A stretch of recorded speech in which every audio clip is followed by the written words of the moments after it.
ఒక ఉజ్వలమైన ఘట్టము million March.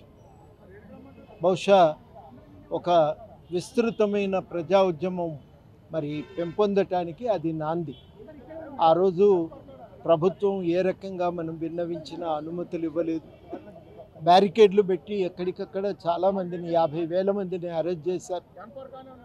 రైళ్ళు ఎక్కిన వాళ్ళను, బస్సులు ఎక్కిన వాళ్ళను కూడా ఎక్కడికక్కడ వాళ్ళని బస్సులు దింపి ఇంటికి పంపించారు. అంత పెద్ద ఎత్తున దిగ్బంధనం చేసి హైదరాబాద్ మొత్తం ఎక్కడికక్కడ బ్యారికేడ్లు పెట్టిన మొత్తం మీదనైతే ప్రజలు తమ దారిలో తాము హైదరాబాద్కు తొవ్వ వెతుక్కొని వచ్చి ఎవరికి వాళ్ళు రెక్కి నిర్వహించారు. ఎట్లా పోవాలి ట్యాంక్ బండ్ మీదకి.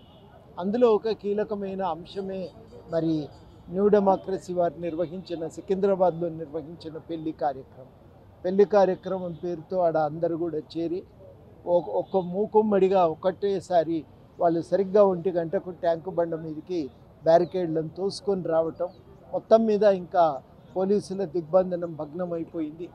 వేల మంది ట్యాంకు బండ మీదకి వచ్చి చేరుకొని ఆ కార్యక్రమాన్ని విజయవంతం చేయటమే కాదు, ప్రజల ఆకాంక్షను ప్రపంచానికి చాటి చెప్పింది. తెలంగాణ ఆకాంక్షను, తెలంగాణ డిమాండ్ వెనుక ఉన్న గరిమిని ప్రపంచానికి చాటి చెప్పగలిగారు. చాలా అద్భుతమైనటువంటి సందర్భం అది. అంతటి ఒక అద్భుతమైన పోరాటం, ఇంకా ప్రజా పోరాటాలే సాధ్యం కావనుకుంటున్న సందర్భంలో అంతటి అద్భుతమైన ఒక ఉద్యమం నిర్వహించటం చాలా అది గొప్ప విషయం. అది ఇవాళ ఈ ఉద్యమాన్ని గుర్తు చేసుకునే ప్రయత్నం ప్రతిసారి చేస్తూ ఉన్నాం. కొంతకాలం అది అవకాశమే రాలేదు.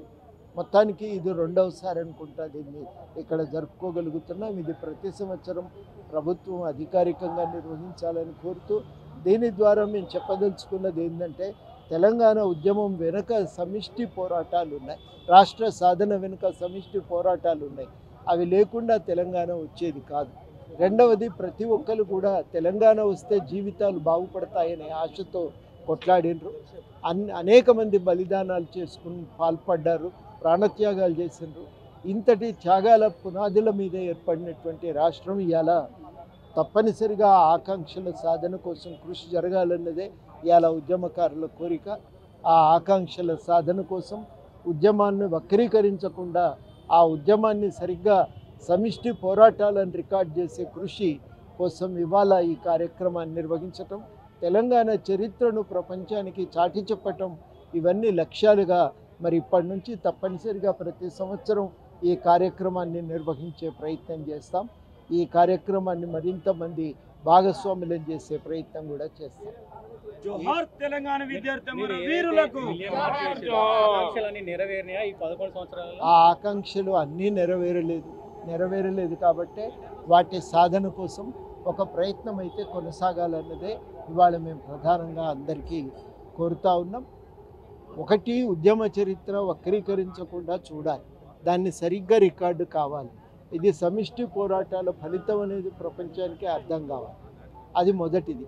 రెండవది చాలా కీలకం ఏంటంటే, ఆనాటి పోరాటం అనేది కేవలం భౌగోళిక తెలంగాణ కోసం సాగింది కాదు, ఒక మెరుగైనటువంటి జీవితం కోసం సాగిన పోరాటం.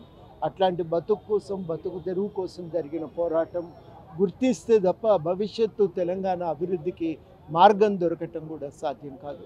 ఈ రెండింటిని గుర్తు చేయటం ఒక లక్ష్యంగా తప్పనిసరిగా ఇవాళ మిలియన్ మార్చ్ను గుర్తు చేసుకుంటాం. ఉద్యమకారులకి న్యాయం జరిగిందనుకుంటున్నాను. ఇంకా చేయాల్సింది కదా. ఇప్పటి వరకు అసలు ఉద్యమకారులు ఒకరు ఉన్నారనే మాట కూడా గత ప్రభుత్వం అయితే గుర్తించలేదు. మరి వాళ్ళ ఈ ప్రభుత్వం అయినా వాళ్ళని గుర్తించడానికి అంగీకరించింది. వాళ్ళకు ఆర్థిక సహాయం చేయటానికి కూడా ప్రభుత్వం ఒప్పుకున్నది. దానికోసం అప్లికేషన్లు కూడా పిలిచారు. సరే, ఆర్థిక పరిస్థితి బాగాలేదు కాబట్టి అవన్నీ ఇంకా అమలు కావాల్సి ఉంది. వాటిని అమలు కోసం కూడా మళ్ళీ అందరం ఒక ఉమ్మడిగానే ఒక ప్రయత్నం చేయవలసిన అవసరాన్ని గుర్తిస్తాం.